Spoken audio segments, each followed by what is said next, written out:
Hello my dear friends, good morning. कैसे हैं आप सभी? आई होप आप सभी बहुत अच्छे हैं और अपने एग्जाम की प्रिपरेशन खूब अच्छे से कर रहे हैं। सबसे पहले फ्रेंड्स, सक्सेस नोट यानी एक कदम सफलता की ओर। फ्रेंड्स, आप सभी को पता होगा कि मैंने इस साइंस के पूरे क्वेश्चन करवा दिए हैं, यानी पूरे 600 क्वेश्चन साइंस के कंप्लीट हो चुके हैं। अब हमारा पार्ट चल रहा है फिजिक्स के, यानी एग्जाम में आने वाले जो फिजिक्स के मोस्ट इंपॉर्टेंट क्वेश्चन है ना, उन सब के बारे में हम डिस्कशन करेंगे। तो अब हम फिजिक्स करेंगे। अगर आपने साइंस का क्लास नहीं देखी है तो प्लीज़ आप ज़रूर जाके देखें, क्योंकि क्वेश्चन बहुत ही इंपॉर्टेंट है। इसके साथ ही फ्रेंड्स, मैं आपको एक इम्पोर्टेंट न्यूज़ भी बताती हूँ। जो ये क्लास मैं आपको करवा रही हूँ, इनकी एक ई बुक भी है। जैसे ई बुक तो हर सब्जेक्ट की है, जैसे polity, geography, history, science, static, मतलब कि हर सब्जेक्ट की ई बुक लॉन्च कर दी गई है। तो आप उसका लिंक आपको इसके डिस्क्रिप्शन बॉक्स में मिल जाएगा, वहाँ से आपको इनको डाउनलोड करना है। अगर आपको कोई प्रॉब्लम होती है डाउनलोड करने पे, तो ये हमारे नंबर है, इनके ऊपर आप कॉल करके हमसे बात कर सकते हैं। नहीं, अगर कुछ भी डाउट हो तो आप उसमें क्लियर कर सकते हैं। आज मैं आपका करवा रही हूँ फिजिक्स का, तो चलिए स्टार्ट करते हैं फिजिक्स को। देखिए माय डियर फ्रेंड्स, मैं आपको एक बात और बता देती हूँ कि कल की क्लास के अंदर फिजिक्स के हमने टोटल 100 क्वेश्चन को कवर कर लिया है। तो आज हम करेंगे 101 नंबर क्वेश्चन से स्टार्ट।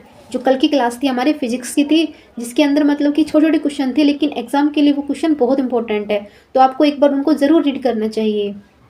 जैसे कि हमारा फर्स्ट क्वेश्चन स्टार्ट होता है, भूमध्य रेखा पर जो ध्रुव की ओर जाने वाली होता है ना, उस पे जो मान होता है जी का, वो क्या मान होता है, मतलब कैसा रहता है वो भूमध्य रेखा से ध्रुव की ओर जाते टाइम? तो उसका मान बढ़ जाता है, क्योंकि ध्रुव ऊंचाई पर रहते हैं, तो उसकी वजह से उसका मान बढ़ जाता है।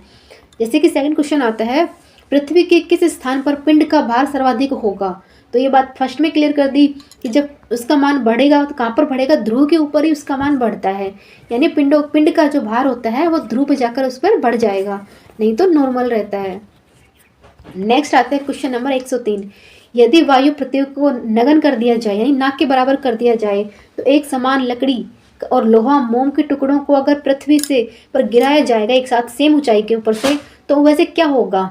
तो सभी एक साथ गिर जाएंगे, क्योंकि उनके अंदर कोई प्रतिरोध है ही नहीं, यानी कोई उसके अंदर जो करंट है वो है ही नहीं, तो सब एकदम समान कंडीशन पे हो गए, तो वो एक साथ धरती पर गिर जाएंगे। जैसे कि नियम होता है ना गुरुत्वाकर्षण का, कोई भी चीज़ उछल जाएगी तो वो नीचे ज़रूर गिरेगी, तो इसी नियम के ऊपर ये कार्य करेगा।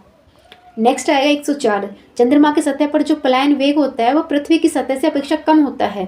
अब बताइए, जो चंद्रमा की सतह और पृथ्वी की सतह में कुछ तो डिफरेंट होगा ना, वो तो बस हमें वही बताना है क्या डिफरेंट है।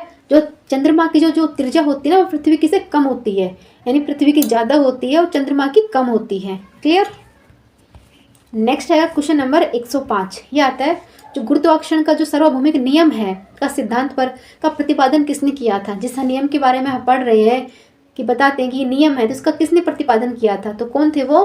सर आइजैक न्यूटन, जिन्होंने बताया था कि कोई भी चीज़ अगर ऊपर जाएगी तो वो नीचे ज़रूर गिरेगी, जिन्होंने सेब के पेड़ के नीचे बैठकर इस नियम को ढूंढा था। नेक्स्ट आएगा, समुद्र में जो ज्वार भाटा आता है वो क्यों आता है? कभी सोचने की बात है ना कि समुद्र के अंदर एकदम से आंधी तूफान ज्वार भाटा आ जाता है, तो किसकी वजह से आता है? तो सूर्य, चंद्रमा, पृथ्वी का गुरुत्वाकर्षण मतलब अंतक्रिया कारण, यानी तीनों एक ही साइड में, मतलब एक सीधी लाइन में हो जाते हैं ना, तो उसके अंदर ज्वार भाटा आ जाता है। नेक्स्ट आएगा क्वेश्चन नंबर 107, सभी ग्रहों के चारों ओर जो वृत्ताकार निश्चित कक्षाओं से सूर्य परिक्रमा लगाता है। ये तो मैंने आपको फर्स्ट क्लास जो गए थे ना, जो सोलर सिस्टम की करवाई थी, उसके अंदर बताया था कि जो हमारा सूर्य होता है, इसके चारों तरफ जो ग्रह होते हैं वो मतलब कि अपना परिक्रमण करते हैं। तो वो किसकी वजह से करते हैं? कौन सा होता है? सेम जगह से, मतलब सेम दूरी से एक वर्ताकार चक्कर में लगाते हैं, निश्चित एकदम, मतलब कम ज़्यादा वो नहीं होती है। तो किसकी होती है? सूर्य व अन्य ग्रहों के बीच में जो गुरुत्वाकर्षण बल होता है ना, उसके बीच से ही ये दूरी फिक्स होती है। मतलब काफी बार सोच लेते हैं ना कि जो ग्रह होते हैं वो आसमान पे कैसे ऐसे क्यों रहते हैं, अंतरिक्ष के अंदर गिरते पड़ते क्यों नहीं है? तो वो इसी की वजह से नहीं गिरते पड़ते हैं, वो गुरुत्वाकर्षण बल की वजह से एक दूसरे से बंधे हुए होते हैं। क्लियर? नेक्स्ट आता है, लिफ्ट में बैठे व्यक्ति को सर्वाधिक भार कब महसूस होता है? जब कोई व्यक्ति लिफ्ट के अंदर बैठा होता है तो उसे अपना मतलब वजन कब महसूस होता है? तो जब लिफ्ट त्वरित गति से ऊपर की ओर जाती है ना, तो तब उसे उसका भार महसूस होता है। क्लियर? नेक्स्ट क्वेश्चन क्या आता है, भूतुल्यकारी उपग्रह का जो परिक्रमण की अवधि होती है कितनी होती है? ये तो आपको पता होगा कि हमारे जो सौरमंडल है, इसमें ग्रह तो 8 हैं, लेकिन जो उपग्रह की कोई गिनती नहीं है कि कितने उपग्रह मौजूद हैं। तो जो अब ये परिक्रमण करते हैं उपग्रह, तो उसका टाइम होता है 24 घंटे, ये फिक्स होता है। नेक्स्ट आता है क्वेश्चन नंबर 110। यदि पृथ्वी और सूर्य के बीच की दुगनी को जो गति होती है दूरी की, उसको दुगनी कर दी जाए तो सूर्य द्वारा पृथ्वी का जो गुरुत्वाकर्षण बल होगा वो क्या होगा? तो बताओ, यदि इस पृथ्वी और सूर्य के बीच की दूरी को दुगनी कर देंगे तो क्या होगा? तो वर्तमान गति, जो फिलहाल जो गति चल रही है ना प्रेजेंट टाइम में, उसका 1/4 भाग ही बल असर होगा। क्लियर? नेक्स्ट आएगा, लोलक की समावृद्धि किस पर निर्भर करती है? लोलक है, इसकी जो समावृद्धि है वो किस। नेक्स्ट आता है क्वेश्चन नंबर 111। ये क्या बोलता है कि लोलक की जो समावृद्धि होती है वो किस पर निर्भर करती है? लोलक की जो समावृद्धि है वो उसकी लंबाई के ऊपर डिपेंड करती है। क्लियर? नेक्स्ट क्वेश्चन आता है, पृथ्वी पर यदि गुरुत्वाकर्षण बल अचानक से लुप्त हो जाए तो क्या होगा? तो ये बात तो आप खुद ही समझ सकते हैं। अगर गुरुत्वाकर्षण बल ही लुप्त हो जाएगा तो कोई चीज़ जो स्थायी नहीं रहेगी, यानी सबका जो भार होता है वो शून्य हो जाएगा, यानी ना के बराबर हो जाएगा। इसका मतलब सब आपको हवा के अंदर झूलते हुए नजर आएंगे, जैसे कि अंतरिक्ष में होता है। कोई चीज़ स्थायी नहीं होती है। क्लियर? नेक्स्ट आएगा, चंद्रमा पर जी का मान पृथ्वी गुरुत्वीय त्वरण से कितना होता है? तो प्रथमा जो चंद्रमा होता है उस पर जो पृथ्वी का मान कितना होता है? 1/6। क्लियर? नेक्स्ट आता है, साबुन के बुलबुलों का दाब वायुमंडल दाब से कम अथवा अधिक किस लिए होता है? तो मतलब नहीं, अथवा नहीं, ओनली अधिक आंसर होगा इसका। अब आप थोड़ा समझ के देखिए, साबुन के बुलबुलों का भार भी वायुमंडल के दाब से अधिक है, तो आप समझिए वो कितना, मतलब कि वायुमंडल का भार कितना हो सकता है।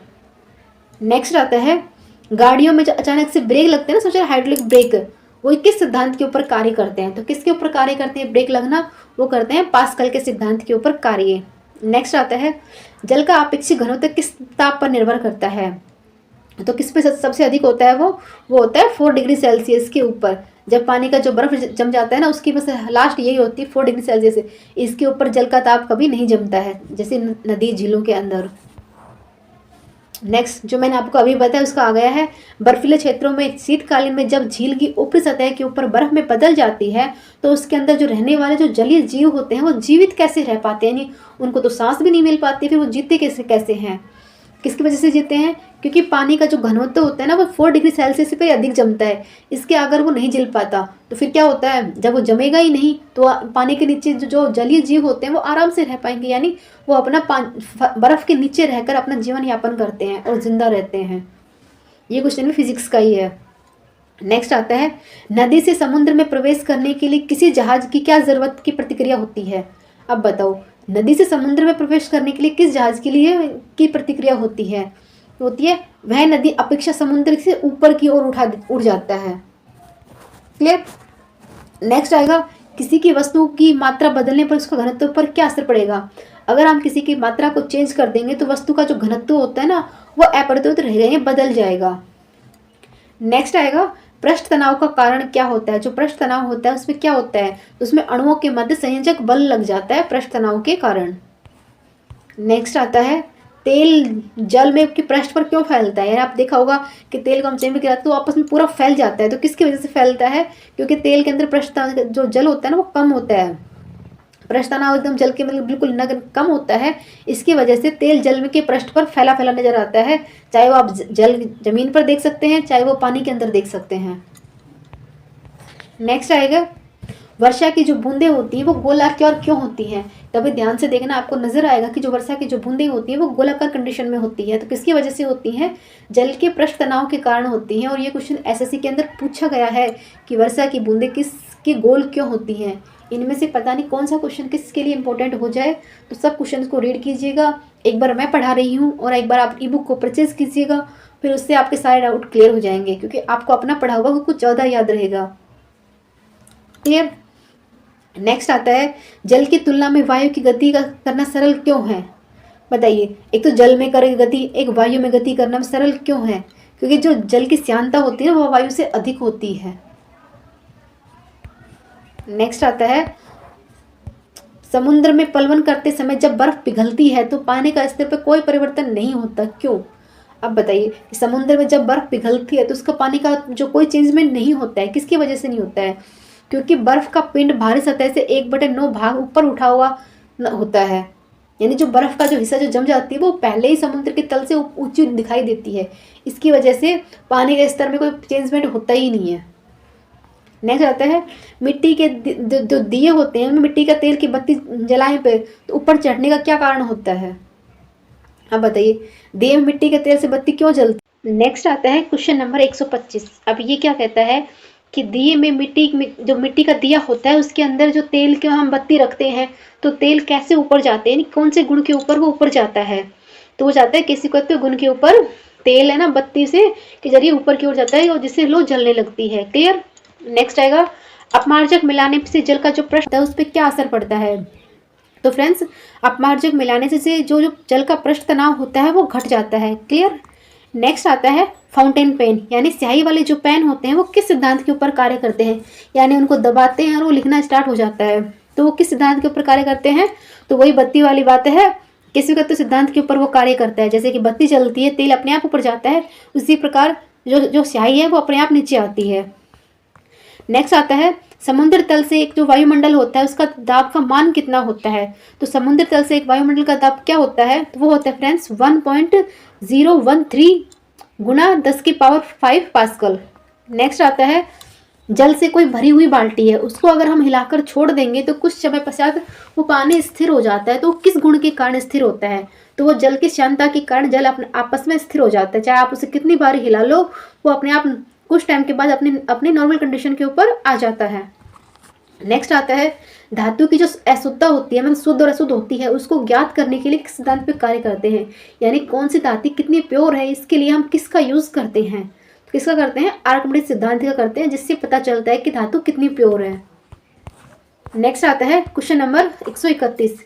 जल से निकलने पर शेविंग ब्रश के बाल आपस में किस कारण से चिपक जाते हैं। तो बताइए ऐसा कौन सा कारण होता है कि जो जल के अंदर शेविंग के जो ब्रश के जो बाल होते हैं वो आपस में निकलते रहते हैं। तो वो होता है पृष्ठ तनाव के कारण। नेक्स्ट आता है वाहनों में स्नेक तेल जो लुब्रिकेंट ऑयल होता है वो उस पर किस चीज़ का प्रयोग किया जाता है। तो क्यों किया जाता है, जो वाहनों का जो घर्षण होता है ना उसको कम करने पर, यानी वो घर्षण कम होगा तो वो अच्छी स्पीड देगा। नहीं तो घर्षण में कहते हैं जंग लगता है ना, उसी प्रकार से हो जाएंगे। उसमें ऑयल रहेगा तो वो ठीक स्पीड से और अच्छे घर्षण की वजह से चलते रहेंगे, तो उस पर असर भी कम होगा। नेक्स्ट आता है किसी वस्तु की सतह पर लंबवत लगाने पर बल का प्रमाण क्या होता है। तो किसी भी वस्तु के ऊपर अगर हम लंबवत बल लगाएंगे तो उस पर क्या असर पड़ेगा, तो वो हो जाएगा प्रणोद। नेक्स्ट आता है पृथ्वी की तल से न्यूनतम वेग प्रतिष्ठित किया जाने पर कोई रॉकेट जो है जो गुरुत्वाकर्षण बल को तोड़ कर यानी उसको पार करके अंतरिक्ष में जाता है, तो किस की वजह से जाता है, उसकी स्पीड क्या होती है। तो फ्रेंड्स इनकी स्पीड जो न्यूनतम स्पीड होती है वो फिक्स होती है, यानी 11.2 किलोमीटर प्रति सेकंड, ये इसकी स्पीड होती है। अब इसके साथ ही एक क्वेश्चन और ये बनता है, यदि उसी स्पीड से किसी पिंड को पृथ्वी से फेंका जाए तो क्या होगा। अब चाहे पिंड हो चाहे रॉकेट हो तो वह धरती के ऊपर वापस नहीं आएगा, क्योंकि उसको गुरुत्वाकर्षण बल को पार करके निकलना होता है। और क्या बोलते हैं जो इसकी न्यूनतम स्पीड है ना वो एकदम फिक्स है। नेक्स्ट आता है जब एक पत्थर को चांद की सतह से पृथ्वी की सतह पर लाया जाता है तो उस पर क्या असर पड़ेगा, यानी जो चांद का द्रव्यमान होता है और पृथ्वी का द्रव्यमान है वो अलग अलग होता है। क्लियर। लेकिन फ्रेंड्स एक बात बता दूं, जो चांद का द्रव्यमान है ना वो अगर उसका जो हम पत्थर लेके आएंगे तो सिर्फ वजन में असर होगा, क्योंकि धरती के ऊपर हम स्थिर रहते हैं, हमारा द्रव्यमान थोड़ा चेंज होता है। वैसे ही अगर अंतरिक्ष में चांद के ऊपर जाएंगे तो हम हवा में उछलते हैं, यानी ओनली फॉर भार के अंदर ही चेंजमेंट होता है, द्रव्यमान में कोई चेंज नहीं होता। तो भार के अंदर ही असर होगा, द्रव्यमान में कोई चेंज नहीं होगा। नेक्स्ट आएगा किसी तुल्यकारी उपग्रह से पृथ्वी की सतह से ऊंचाई लगभग कितनी होती है। आपको पता है ना कि हमारे यूनिवर्स में कुल कितने उपग्रह हैं, तो वहाँ से कोई भी उपग्रह की पृथ्वी की सतह से ऊंचाई पता नहीं है, तो कितनी होती है 36,000 किलोमीटर होती है। और ये क्वेश्चन एसएससी के अंदर आया हुआ भी है। नेक्स्ट आता है लोलक घड़ियां गर्मियों में सुस्त क्यों हो जाती हैं। जो लोलक घड़ियां होते हैं वो गर्मियों में सुस्त होती हैं, किसकी वजह से होती हैं, लोलक की लंबाई बढ़ जाती है जिसमें एक दोलन में समय बहुत ज़्यादा लगता है। आपको पता है अगर समय ज़्यादा लगेगा तो इंसान भी सुस्त हो जाता है, ये तो घड़ियां हैं तो वो आपस में सुस्त हो जाती हैं, यानी फटाफट जो काम होता है वो सबको अच्छा लगता है।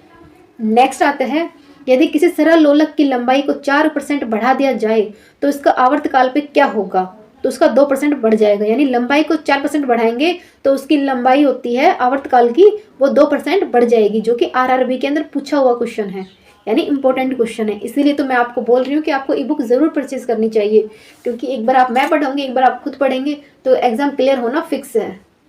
नेक्स्ट आएगा यदि लोलक की लंबाई को 4 गुना बढ़ा दिया जाए तो लोलक का जो झूलने का समय होता है उस पर क्या असर पड़ेगा। तो लंबाई 4 गुनी हो जाएगी तो उसके जो झूलने का समय होता है वो दुगना हो जाएगा। ये क्वेश्चन भी आरआरबी में आया हुआ है, यानी जो लोलक घड़ियां होती है इससे ये उसका फेवरेट मतलब उनकी इंपॉर्टेंट चैप्टर है। नेक्स्ट आएगा, पेंडुलम को चंद्रमा पर ले जाने पर उसकी समयावधि पर क्या असर पड़ेगा।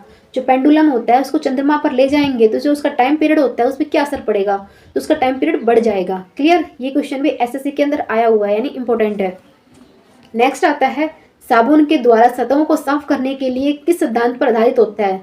तो साबुन के द्वारा जो सतह को हम साफ करते हैं तो ये पृष्ठ तनाव की वजह से कार्य करती है, जो कि एनडीए 2013 और 2019 में रिपीट यानी दो बार आया हुआ क्वेश्चन है।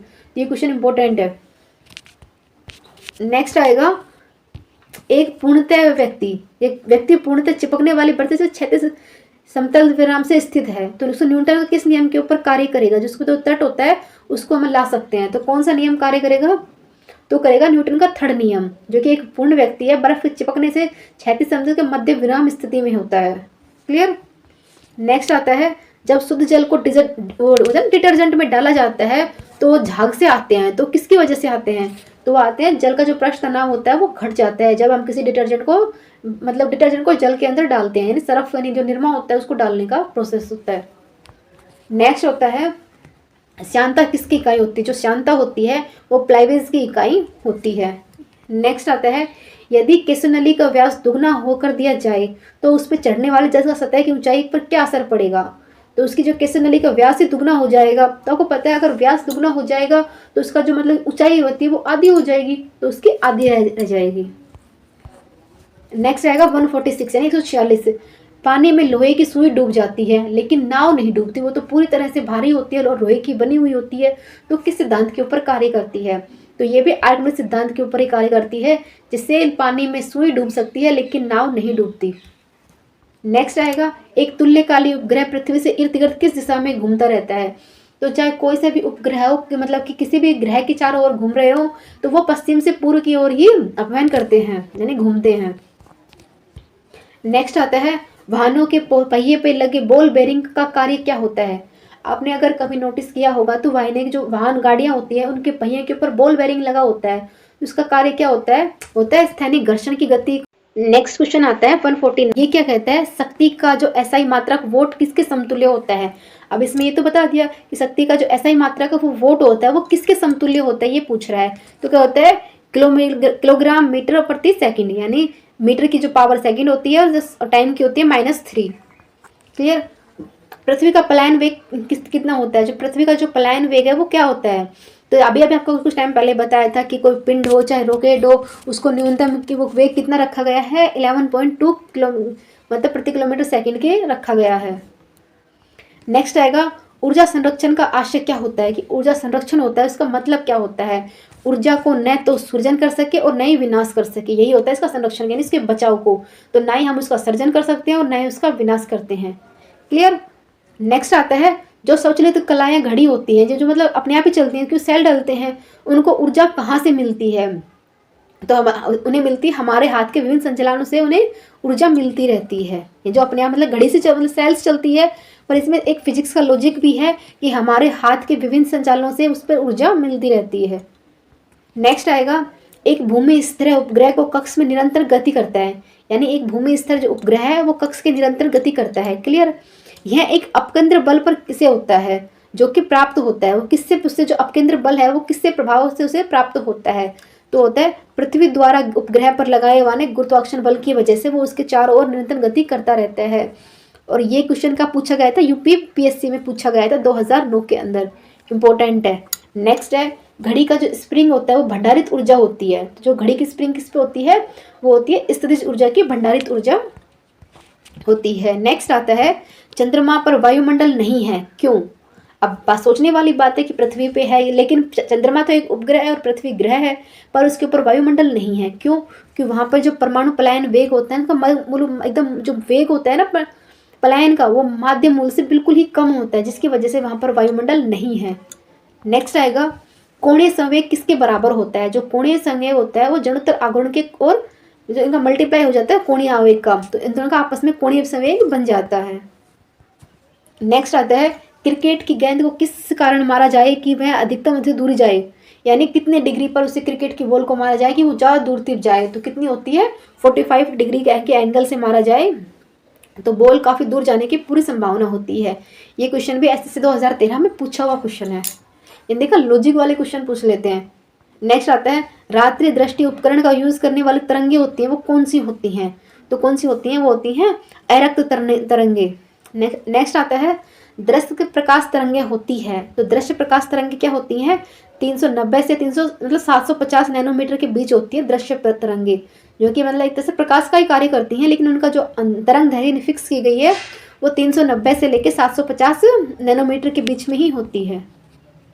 नेक्स्ट आता है कीड़ों तथा क्षति पहुंचाने वाले जीवों को घरों से दूर रखने को भगाने के लिए हम किस तरह का यूज़ करते हैं, यानी जो जैसे मच्छर होते हैं गुड नाइट का यूज़ करते हैं कि मच्छर हमारे घर से दूर रहे, हमारे घर के अंदर ना है, तो हम किस चीज़ का यूज़ करते हैं, तो गुड नाइट तो एक वो हो गया, लेकिन उसके अंदर कौन सा होता है, तो उसके अंदर होती है अल्ट्रासोनिक तरंगें होती हैं, जिसकी वजह से जो ये भारी जीव जंतु होते हैं ना कीड़े, इनको हम घरों से दूर रखते हैं। नेक्स्ट आएगा क्रिस्टल की संरचना ज्ञात करने के लिए किन किरणों का उपकरण किया जाता है, तो क्रिस्टल होता है तो उसकी संरचना को जांचने के लिए हम एक्स किरणों का यूज़ करते हैं कि जो हीरा होता है उसके अंदर कितनी मतलब कि कैसी संरचना है उसकी। नेक्स्ट आएगा दीर्घ रेडियो तरंगे वायुमंडल की किस परत पर परावर्तित होती है, यानी दीर्घ जो तरंगे होती हैं वो कौन से परत के ऊपर जाके चेंज हो जाती हैं, तो कौन सी होती है, वो होती है आयन मंडल। नेक्स्ट आता है कुलिज नलिका का प्रयोग कौन सी किरणों में उत्पन्न किया जाता है, जो कि कुली का ट्यूब होती है उसका यूज कौन सी किरणों के लिए किया होता है, तो कौन सी किरण होती है, वो होती है एक्स किरण। कुलिज नलिका का यूज हम एक्स किरणों की जांच करने के लिए उत्पन्न करने के लिए यूज करते हैं। नेक्स्ट आएगा जो ध्वनि तरंग होते हैं उनकी प्रकृति कैसी होती है, यानी जो कुछ हम बोलते हैं, जो मतलब डीजे में गाने बजते हैं, तो उनकी जो तरंगों की आवृत्ति किस प्रकार की होती है, तो वो होती है अनुदैर्घ्य। नेक्स्ट आता है 165 नंबर क्वेश्चन, क्या कहता है अश्रु तरंगों की आवृत्ति कितनी होती है, जो अश्रु तरंगे होती हैं उनकी होती है 20 हर्ट्ज से कम ही होती है। नेक्स्ट आती है प्रास्ताविक तरंगों की आवृत्ति कितनी होती है, अश्रु की तो हो जाएगी 20 हर्ट्ज से कम, लेकिन जो प्रास्ताविक तरंगे होती है उनकी 20,000 हर्ट्ज से भी अधिक होती है। ये इसमें चेंज है, मतलब अश्रव और प्राश्रव के अंदर, अश्रव में तो हो जाएगी 20 हर्ट्ज और प्राश्रव में हो जाएगी 20,000 हर्ट्ज से भी अधिक होती है। नेक्स्ट क्वेश्चन आता है किन तरंगों से मनुष्य कभी नहीं सुन सकता, यानी कौन सी तरंगे होती है कभी नहीं सुन सकता, सिंपल सी बात है परास्ताविक तरंग होती हैं जो नॉर्मल नहीं सुन सकता इंसान, क्योंकि 20,000 हर्ट्ज से भी ज़्यादा होती हैं, यानी सुनेगा तो बहरा ही क्या पागल ही हो जाएगा, कान से भी खून बाहर आने लग जाएंगे, तो इनको वो कभी नहीं सुन सकता। नेक्स्ट आएगा नाभिक की अभिक्रिया में कृत्रिम रेडियो सक्रियता से किन कारणों का उपयोग किया जाता है, जो नाभिक की अभिक्रिया होती है उसमें जो कृत्रिम रेडियो सक्रियता में कौन सी किरण होती है, तो होती है गामा किरणें, जिनका यूज होता है। नेक्स्ट आता है इसी से पता है कि गामा किरणों की खोज किसने की थी, तो गामा किरणों को थी हेनरी बेक्यूलेल ने, जिन्होंने गामा किरण की खोज की थी।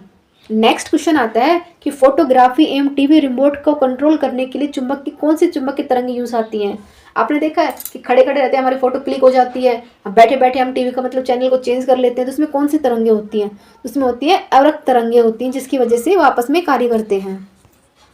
नेक्स्ट आएगा जो अवरक्त विकिरण होती है इनकी खोज किसने की थी, तो कितनी विलियम हर्सले ने, ये तो इम्पोर्टेंट हमें पता होना चाहिए।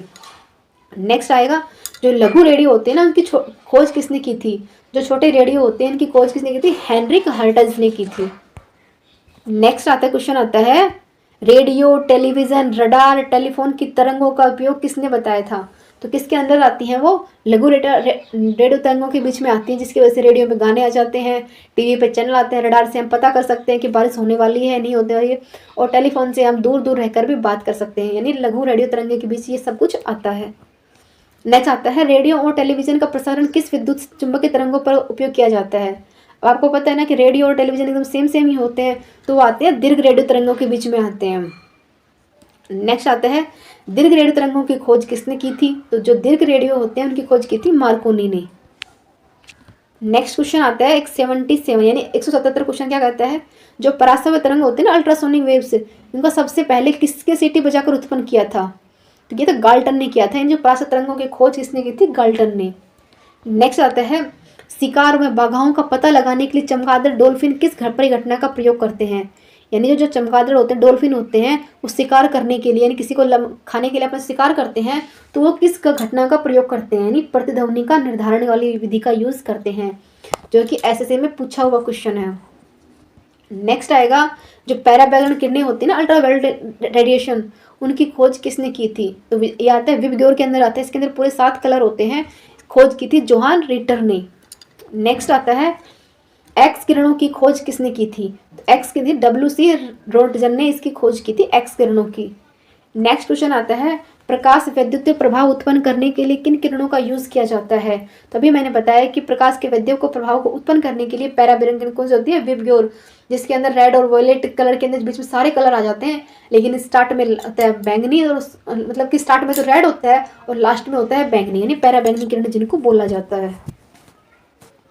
नेक्स्ट आता है, ध्वनि का तारा तो किस बात पर निर्भर करता है? ध्वनि जो हम कुछ बोलते हैं तो किस पे करता है? वो आवर्ती के ऊपर डिपेंड करता है। ये क्वेश्चन भी एसएससी के अंदर आया हुआ है, यानी क्वेश्चन इंपॉर्टेंट है, इसीलिए मैं आपको बार बार बोल रही हूँ कि आपको ई बुक है उसको जरूर परचेज करना चाहिए। लिंक आपको इसी डिस्क्रिप्शन बॉक्स में मिल जाएगा, नंबर भी आपको दिए हुए हैं, तो आप कॉन्टैक्ट कर सकते हैं। नेक्स्ट आता है, किसी औसत वयस्क व्यक्ति की जो ध्वनि श्रेय होती है उसकी सीमा कितनी होती है? यानी एक वृद्ध व्यक्ति की और एक मतलब जवान व्यक्ति की जो मतलब सुनने की जो क्षमता होती है वो कितनी होती है? वो होती है 20 हर्ट्ज से लेकर 20,000 हर्ट्ज के बीच में ही होती है, यानी इससे ज़्यादा तो कोई सुन ही नहीं सकता और इससे कम भी कोई नहीं सुन सकता, यानी इसके बीच में ही होती है। क्लियर?